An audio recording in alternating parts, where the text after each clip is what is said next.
We're going to talk about quadratics and moving them from what's called standard to the vertex form. Okay, and there's a couple of processes. The most popular one taught in school is completing the square. So this is our, I guess you call it like almost like a parent function or the original function in standard form, and we want to move it to vertex form. We've essentially replaced numbers with variables here. Okay.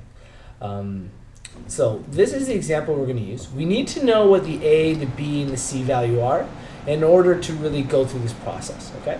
So right now we're in the standard form, and what we need to do is I'm just going to denote that this is a, this is b, this is c. Okay.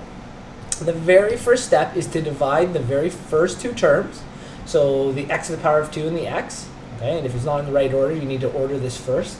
We're going to common factor out by whatever the a value is, and the a value is -5. So I'm going to take -5 out of both of those. So we'll bring the -5 outside of a set of brackets, and now because we've common factored, what would be left? Well, -5 divided -5 is just 1, so 1x squared. We could just write x squared. And positive 30x divided by -5 would be -6x. Okay? And then we just kind of bring down that +1. So we've common factored out. That's the first step. The second step has to do with dividing b by 2 and then squaring it. So we have a new b value.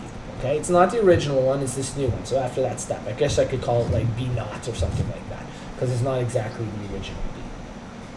So we got to take this b naught, which is -6 now, and do it on the side, a little calculation with it. So we're going to plug in -6 divided by 2, and then we're going to square it. Okay, so -6 divided by 2 is -3. Squared is going to be equal to 9.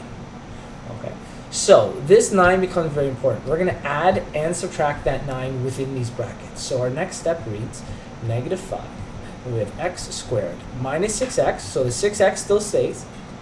And then we add 9 and subtract 9 within that bracket. Okay, +1. The next step is to take the -9. We're always going to take the negative value, and we want to bring it outside of the brackets. The problem is, in order to do that, you have to multiply by whatever the a value is. So in this case, we've got to take that -9 and multiply by -5. Okay? So the next line reads -5, x squared minus 6x, the +9 stays. -9 times -5 is positive 45, so we have +45. And then we have +1 here.